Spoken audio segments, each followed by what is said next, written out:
Friendo, Steve here. And Larson. And welcome back to Going in Raw, the only pro wrestling podcast you need to be listening to at youtube.com/Steve and Larson, available where podcasts can be found. And, of course, taped live at the Twitch, twitch.tv/Steve and Larson. Big shout out to everybody who joined us for the party of the Superb Owl yesterday on the Twitch, including, of course, in person, live with us, the Enforcer and the Intern. Condolences, of course, Larson. Yeah, too. Heart goes out to the intern because he is a Kansas City fan. They unfortunately came out on the short end of the deal. Oh boy, he took it with grace and class. Oh boy. Sorry, your team lost, intern, but you still got a great squad. And maybe next year, patch up that offensive line. Sky's the limit. He's such a classy guy. He muted his mic to say horrible things about the Kansas City Chiefs. And their opponents and the refs during certain plays. I don't know who he was cursing out, but I did see him mouth very bad words, but he muted himself during our stream. Class act, that intern. Terrible team he has, though. Terrible team he has. Well, not terrible. Awful. Just they made it to the Super Bowl, so you got to be a pretty good team to make it to the Super Bowl. Anyways, in other events upcoming, of course, this upcoming Sunday, Valentine's Day, whoop, whoop. NXT TakeOver Vengeance Day. We'll be doing a watch along over on our YouTube, and hope to see you all there. I think it starts at 4:00 Sunday. There'll probably be like a half-hour pre-show, so I guess we'll probably start around 3:30. Sounds good. We got that going on. Also on the channel right now at our YouTube channel. Speaking of the intern, he cut together our Royal Rumble reactions, so you can see us react. A super cut of all of our reactions to key moments in this past Royal Rumble. So that's a lot of fun. He did a spectacular job. He did a fantastic job. We got ourselves a great intern, man. Wow. He's the best. He's been a friendo since middle school. So all you any middle schoolers out there watching right now, you can look at Christopher Kopp and say, hey, if he did it, maybe I can do it too. He's pretty much been day one friendo. By that time, let's see Pretty here. Much. By that time, it's about, 10 years or so now since he's been in, middle school?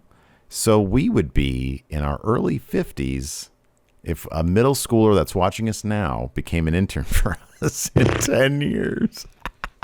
And we'd be like, we got to watch Raw tonight. Old and grumpy now. Just imagine it'd be like in 10 years. Oh, the worst. Won't be able to stay up to past 9 o'clock. Anyways, let's get in the news. What do you say? Oh, I think it's a great idea, man. What's going on in the news, Larson? So if you watched last night's Super Bowl, I don't think the ratings are in yet, but I'm guessing a lot of people did. You may have noticed that Raymond James Stadium there in Tampa looked like it had way more than 25,000 fans in attendance. It's because the NFL put a bunch. I'm talking, according to NBC Sports, 30,000. Wow. Cardboard cutouts in the seats to make the venue look less empty. Wow. So, with WrestleMania 37 less than 2 months away, a little bit more than 2 months away, also at Raymond James Stadium, will WWE likewise employ cutouts in the stands to make the venue look like it's not empty. WrestleVotes may have some details, because yesterday, prior to kickoff, they tweeted, quote, with Super Bowl tonight at Raymond James Stadium, home of WrestleMania 37 in 9 weeks. So far, WWE has been against the idea of filling the empty seats with cutouts, as the NFL has done. I assume that decision will be discussed again now, as the stadium looks great. Apparently it was, because WrestleVotes tweeted this morning, quote, good news! Text from a source just now saying WWE will 100% discuss having the cutouts again. Says, quote, it's beyond dumb to not. Raymond James Stadium looked wonderful for what it was. I thought it did look great. It looked like there was a lot of people there from the long shot.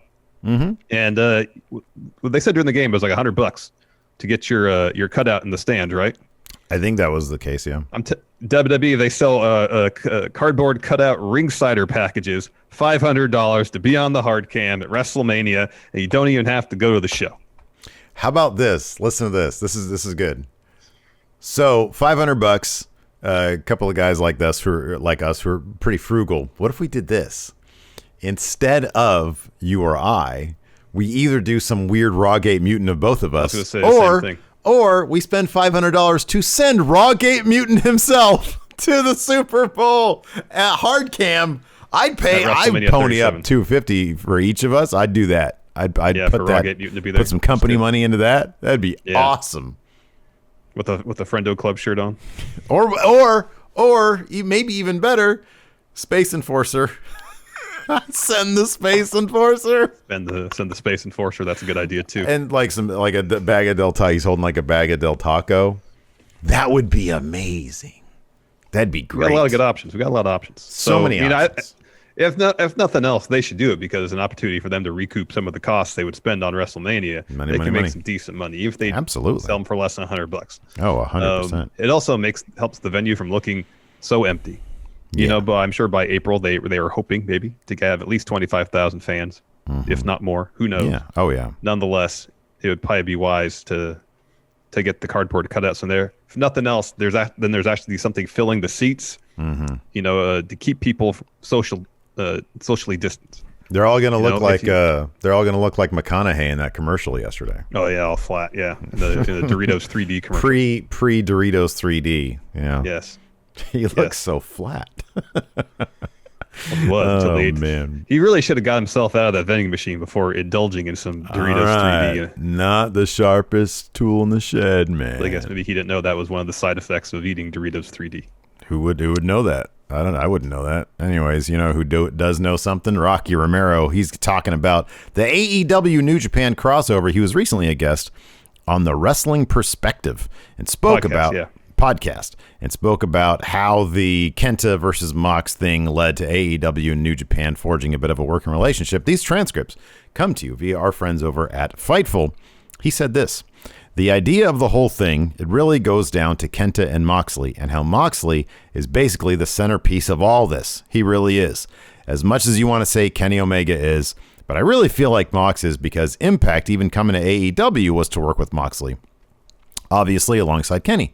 Then Kenta coming to AEW, showing up on Dynamite, really for one reason and one reason only. That's because Moxley is the IWGP US Heavyweight Champion. The thing kind of got put together, you know, we got the okay from Mox to come to New Japan Strong, which is every Friday night. That's kind of where it all started, not knowing that Kenta was going to be on AEW. That kind of came later. That came kind of later and quickly got put together. Everybody seemed to be excited to work together because they knew it was going to be, promotion-wise, it was going to be effing mega huge because nobody was expecting it.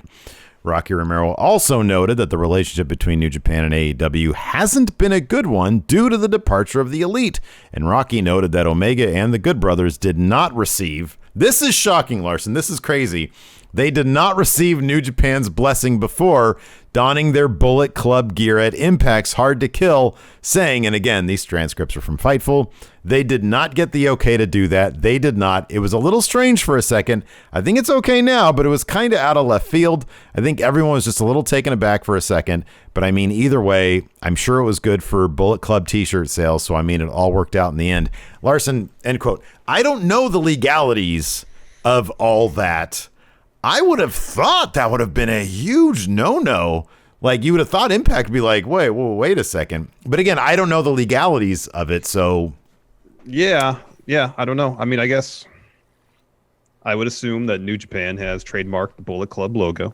Sure, yeah. And if they thought Impact was using their intellectual property to make money for Impact, they could,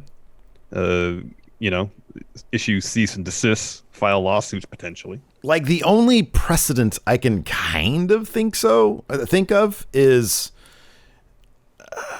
it seemed. I mean, I'm trying to think of like if they ever, and Kenny and the Good Brothers never gave any indication that they were part of current Bullet Club or part of their current stories running. Yeah. And maybe there's some amount of wiggle room I think there. Just utilizing someone else's trademarked logo. You would think, yeah. And potentially profiting off it, that's enough for You would think, yeah. But, I mean, evidently, I am actually really, given, and the only experience you and I really have with this, anecdotally speaking, is just how hardcore, Asahi TV is. They have the rights to run New Japan content in taking down various YouTube videos. Even on Twitter, I think they might have been the ones that came after Lariato, the Twitter account that was posting New Japan GIFs, which, to be honest with you, I always felt did far more to boost New Japan programming than it did harm in terms of, oh, well, I don't need to watch New Japan now because I have these 4 gifts. That kept me going on with their stories and understanding what was going on. But I understand from their perspective, it's their content. They're allowed to do whatever they want with it. Totally. And so yeah, I'm kind of shocked that nothing sort of came out of that. But I mean, it's kind of interesting that Rocky confirmed, stuff has been shaky with AEW and New Japan because of the Elite's departure. Yeah. Well, it remains to be seen if they'll be able to patch things up enough to do more if they want to, if anybody's so inclined after the Mox Kenta feud comes to an end. I just would have thought for sure. Like, I remember when we were watching Hard to Kill and they had Bullet Club. I'm like, oh, dude, they have a thing going on now with New Japan then. And that's ballsy. It really is. It really is. It really is for Impact to be like. For Impact right, sure, especially. Yeah.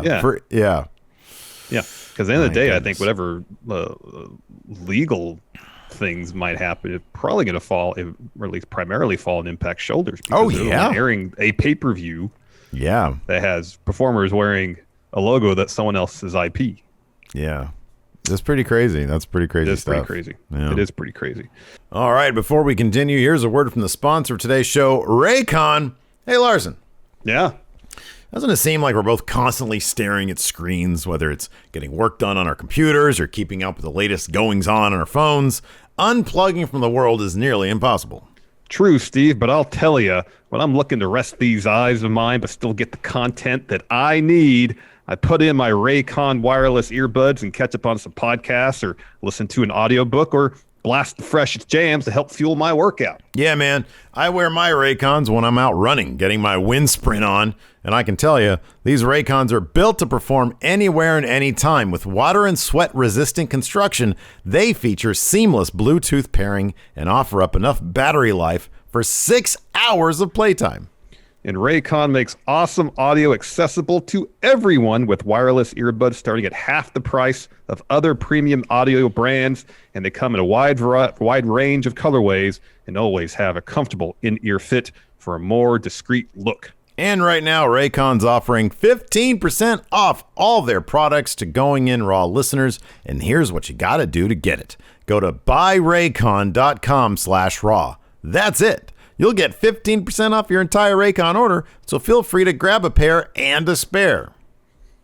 That's 15% off at buyraycon.com/raw. buyraycon.com/raw. So yesterday, we heard that Terry Funk was dealing with some health issues. Dustin Rhodes tweeted out, quote, "Just got off the phone with Terry Funk. He's in a lot of pain and can use some prayers. One of the greatest true legends to ever be in this thing. Appreciate y'all." And shortly after specified that Terry was dealing with severe hip pain. So PW Insider today confirmed that, yes, Funk is dealing with a hip issue, stating, quote, "In recent months, we have heard numerous times that Funk, 76, has been dealing with a hip issue that brings him great pain, given the great amount of punishment he put on his body over the course of his 50-year career. You might imagine this is not only daily pain he deals with, and you'd be right. He's put his body through a lot. He's dealing with the after effects of that." So, sending our thoughts out to Terry Funk. Hopefully he can get his hip issue diagnosed, get some treatment for it, so he doesn't have to live his life in severe pain. Absolutely, yeah, for sure. Because boy, oh boy, I mean, even it's funny when we were digging up stuff for, we did a Friendo Club TV for our FC TV members like a couple weeks ago, where he talked about moments in pro wrestling fire, and one of them was like Lawler shooting a fireball at Terry Funk's head, and it was only like 6 years ago. It was like 5 years ago that this happened, and Terry Funk still. Man, I mean, I don't know when his last retirement match was, when the last match he actually, maybe that was it. I forget. But, man, he's definitely been fighting forever for like the longest time now. Yep. Anyways, Larson, you and the Enforcer tonight have the privilege, the honor of watching Raw and talking about it. I have a child with a birthday, so unfortunately, I am robbed of watching Raw. And I know you're really tore up about it, man. I can tell. It's devastating. Sore up about it. Yes. So devastating. Yes. It's always a pleasure to do stuff with the Enforcer.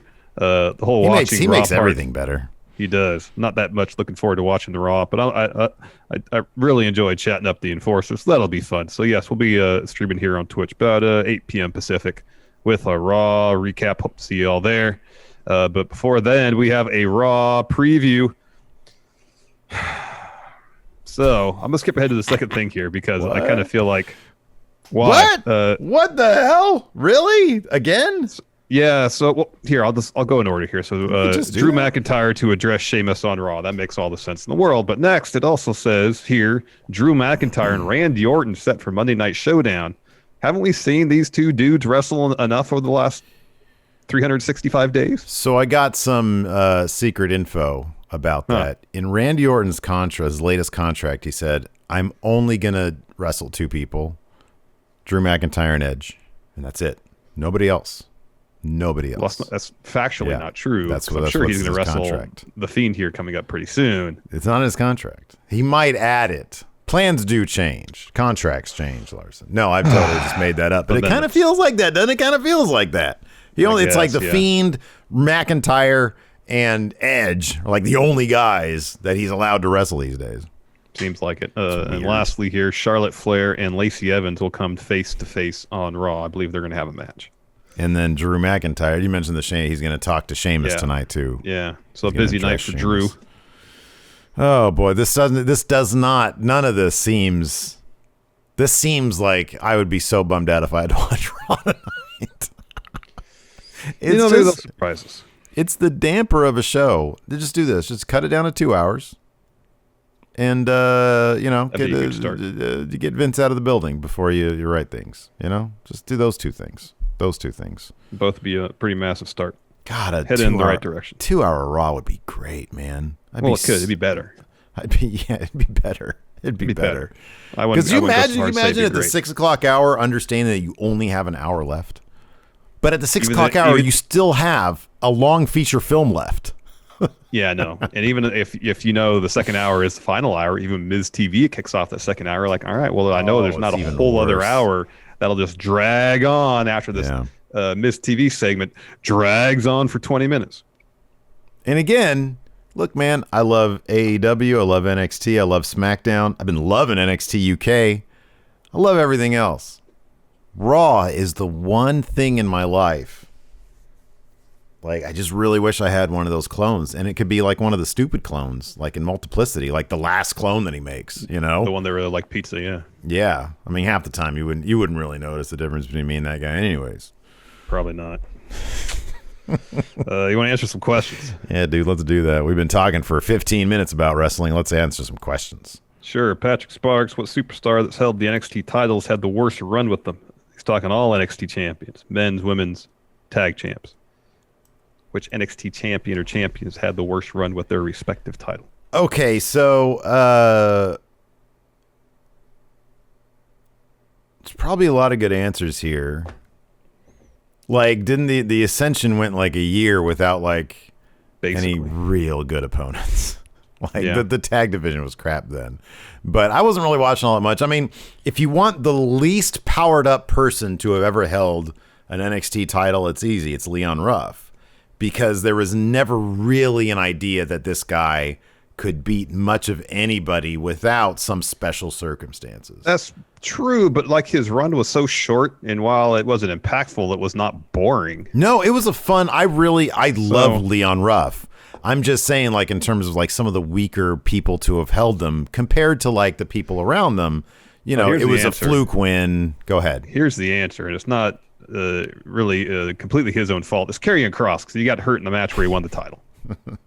Yeah, but okay. But that, you know what? That's funny. That's completely the flip side of the Leon Ruff is that this guy was so overpowered. It's just he got hurt. Yeah. The worst run of them all. I'm trying to think of somebody who's had. Oh, this is actually a good one. And again, the story was so good of him getting the title. But man, he got murdered right after, and that's Sami Zayn. Like his actual title run, didn't he lose it the very next match? Like, did he ever successfully? Yeah, okay. Next takeover. I'm assuming he successfully defended it like at TV. Oh, I don't remember. remember. Because it was like 3 months. He had to have success. Can somebody look that up for us? Did Sami Zayn ever successfully defend his title, please? Let's see here. James Rodriguez, I saw some pictures and videos of large groups partying without masks in Tampa on Saturday night. Any chance Mania gets moved if the Superb Owl turns out to have been a super spreader event? I highly doubt that would be the case. I don't think that would precipitate anything. Number one, getting like detailed info on specific super spreader events is really not easy to do. Like, it's all a bunch of circumstantial, like when they did it takes a lot of contact tracing, and that's not something that's seemingly been a priority. No, like even the info that came out with the Sturgis stuff was like, refuted, and they relied on like cell phone tracing or some weird like that. So no, because there would never be any solid info that came out of that. Yeah, so I mean, no, they're not going to move Mania. Let's see here. Greg Morris, with Elimination Chamber being under 2 weeks away now, do we find out who are the picks for Mania this week? I mean, the bigger question is, do we find out anything about Elimination Chamber this week? I would hope so. You would think? As Greg Morris mentioned, we are less than 2 weeks away, so you kind of need to start setting some stuff up as far as what the chamber matches are and who's going to be in them. Abhinav, have you watched WandaVision? Thoughts about the series so far? I'm up to date. No, we'll just no. People haven't seen it. Yay or nay? Just you have to talk specifics. Yay, a huge yay for me. Huge yay for me. After the first 1.5 episodes, it would have been a pretty hard nay, but I've turned around. I'm curious to see where it goes. Yeah. I'm going to review the season over at my Friendoville channel once it's all said and done. Anthony Tobias says, thanks for the Superb Owl stream. The Superb Owl. If NFL players go to the WWE now, should they go through NXT first? Yeah. I would say yes, because I don't know, because part of the reason you go to NXT is to learn how to pro wrestle. I would say it depends. It depends on okay, so if it's like Baron Corbin, who played in the NFL and then went to WWE, of course, 100%, absolutely. But if Tom Brady decides he wants to be a wrestler? I mean, you put him on main roster because he's more of an attraction. You just hope that you send him, you have him go to the Performance Center, but he's too big of a name to be in NXT. Yeah. This is a good question. NJWP, early predictions on who will get the Money in the Bank briefcases this year.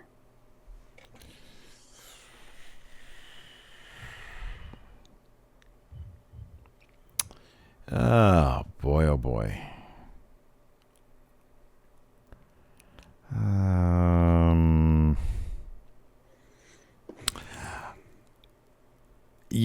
What would be really fun, because he's putting in such great work and he's sort of the flip side of the Miz, but with like infinitely more talent, and that's Sami Zayn.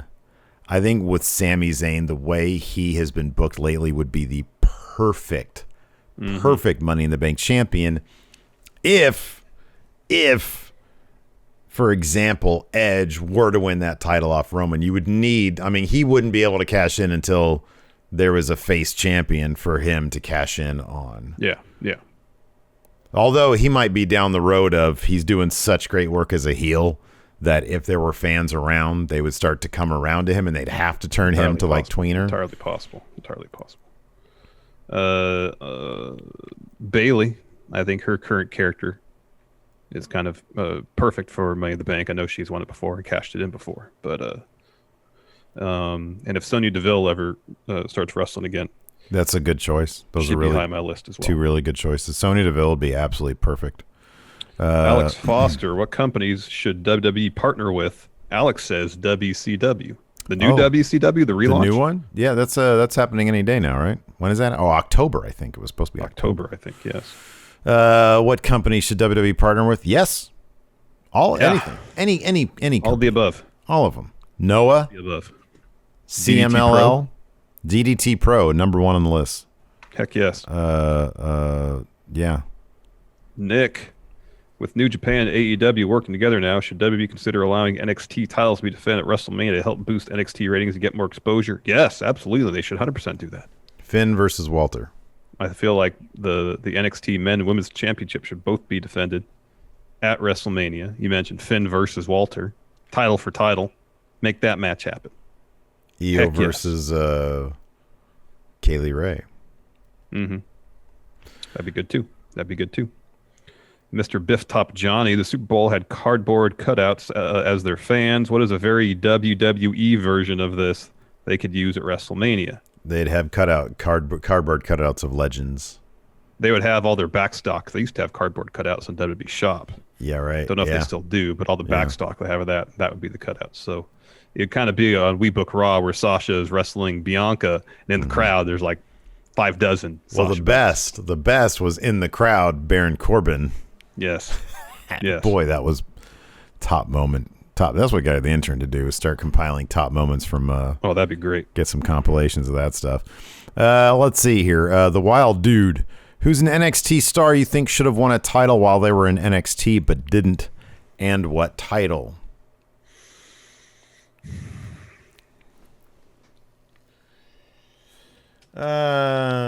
Nikki Cross should have won the women's title. She should have been the one to take it off of Asuka. I thought that they had such a great rivalry. I felt like she probably should have beat Shayna for the NXT women's title when she was there.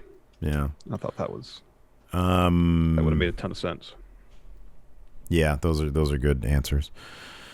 Let's see here. I'm just trying to do something. WWE Cinematic Super Bowl. Which wrestlers are your quarterbacks and who's doing the halftime show? Well, Pitbull's doing the halftime show. Sure, yeah. He does. Pretty sure the only reason they had Bad Bunny this year is because Pitbull couldn't do it. He was like, no, I need 60,000 strong if Pitbull's going to be at WrestleMania. I don't do this cardboard cutout nonsense. You get somebody else. Bad Bunny. Quarterbacks. Now, if there's any wrestler, I'd pick Lance Archer because he was a college quarterback. I don't know if anybody in WWE actually played high school or college. Well, if this is a cinematic Super Bowl, you don't need anybody who really plays. And I would say John Cena would be the quarterback. All right. And then on the other team would be Randy Orton. Well, he'd be the punter. Or Edge. Yeah, that's good. He's a punter. Edge would be the other quarterback because they had a great rivalry. All right, very well. Matthew Makovsky says, "Hey, Stephen Larson, new to the community here. Wanted to say thanks welcome. for everything, and your videos are in my daily YouTube the videos I need to watch. One question: do you think Sasha or Bianca will be champion after Mania? Second, who will all champions face at Mania?" Dude, I think my original pick was Bianca would win the Rumble but lose at Mania, unless.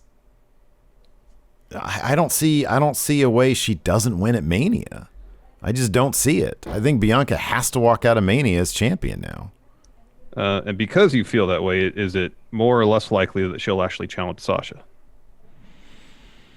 I think that she's going to stay on SmackDown. I think that Sasha will probably most likely turn heel. Because number one, she's great at being a heel. Mm-hmm. I think that's probably going to be the thing that happens. I mean, she was just heel not that long ago. She could easily switch back. And she always has such an attitude about her that it's kind of easy just to flip her back to, hey. And it doesn't even necessarily have to be like, oh, she's a bad guy. It's got to be, hey, you're swimming in waters you've never been in before, and this is how the big boys play. See the adjective, play.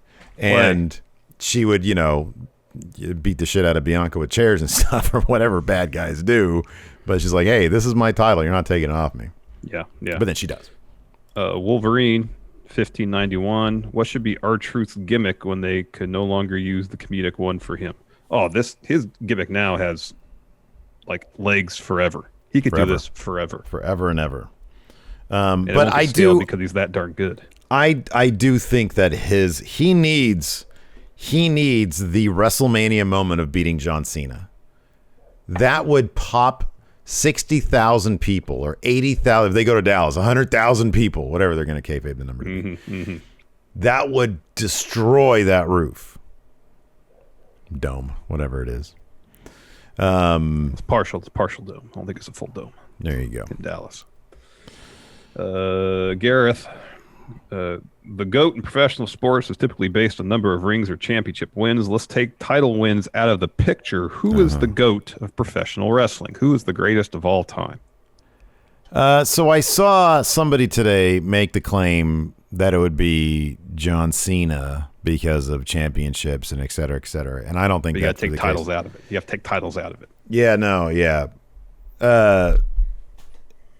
Clearly, what's the reason people get into what's the biggest real accomplishment in professional wrestling? It's drawing money. That's what it is. So at that point, you're looking at Hulk Hogan, you're looking at Stone Cold Steve Austin. I mean, you can look prior, generations in other places like Ricky Dozen or whatever, El Santo maybe. But if we're talking modern professional wrestling, it's two names: it's Hulk Hogan and Stone Cold Steve Austin. Yeah, I guess by a different metric. The major difference between professional wrestling and professional sports is that the outcome professional wrestling matches are by and large decided in advance. So it's performance. What these wrestlers are doing is performing for an audience, telling stories. And so if you're going to base who's the best on who is the best at their craft, who is the best storyteller performer in the business, you got to go with Shawn Michaels.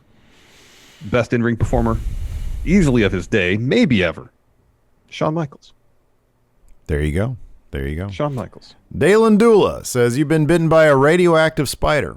Unfortunately, you don't gain any powers from it, but you do get a nasty infection at the site of the bite. You need revenge.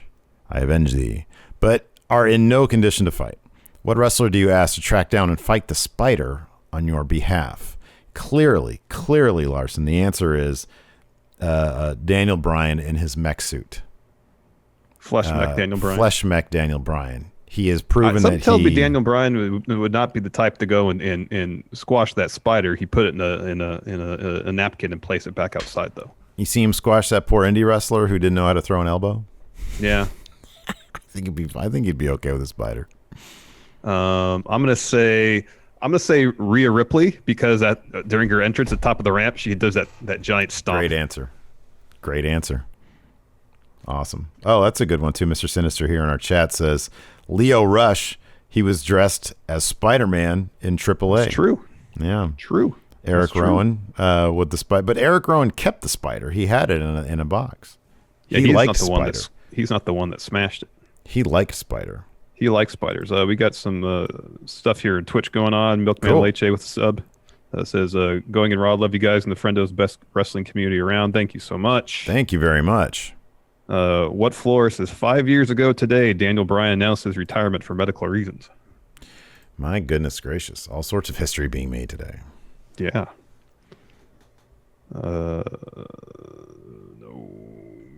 Well, this is a good question. Big Mikey, do you think they could use the AEW New Japan Super Show at the Jaguars Stadium when things get better and they could fill it? That'd be pretty awesome. Yeah, that'd be great. Yeah. That'd be really awesome. Let's see here. This is good. Dang MQ says WWE needs to get creative with cardboard cutouts. Some NFL teams were creative with the cutouts. The Denver Broncos use cutouts as South Park characters. Yeah, man. Yeah, like you said, use all those all that backstock they have. Backstock. Backstock. You get like some some Dean Ambroses.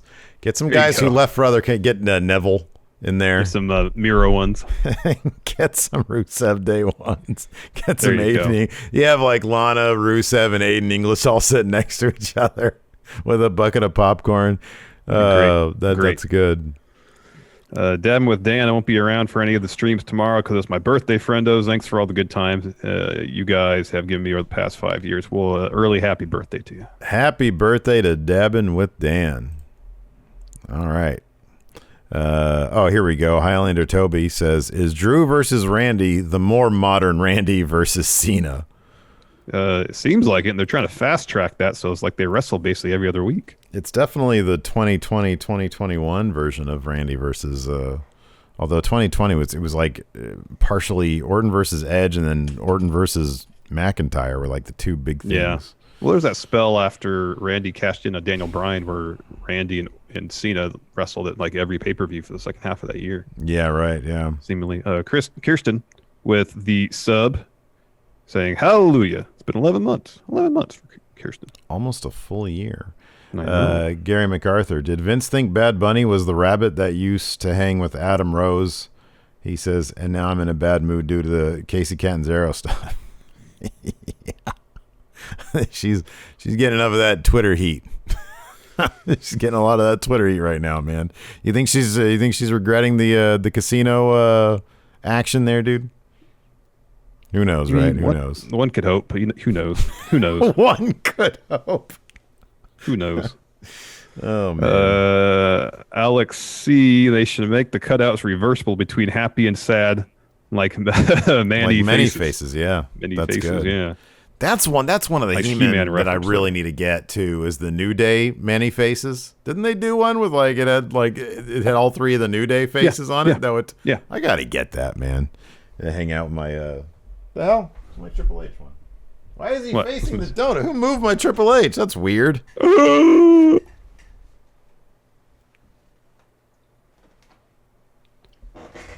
we go. Where'd it go? Oh, is it back where it belongs? Oh, it's right here. Yeah, sorry. It's right. Boom, right there. There he Look is. at that. I'm barely in the frame. No, don't bury me. All right. Anyways, that's going to do it for us. Thanks, everybody, for tuning in. We appreciate it. Twitch chat, stick around. We'll hang out for a bit. Till next time, we'll talk to you later. Goodbye. Help support Going In Raw today by becoming a Friendo Club TV member. You'll get access to new bonus episodes every week, including Friendo Club Arcade, Live Power Rank, Vintage 10 for the Wins, and Ask Steven Larson. Get access to Friendo Club TV today by becoming a $5 and up patron at patreon.com/Steven Larson, by throwing us a sub at twitch.tv/Steven Larson, or by clicking join at youtube.com/Steven Larson.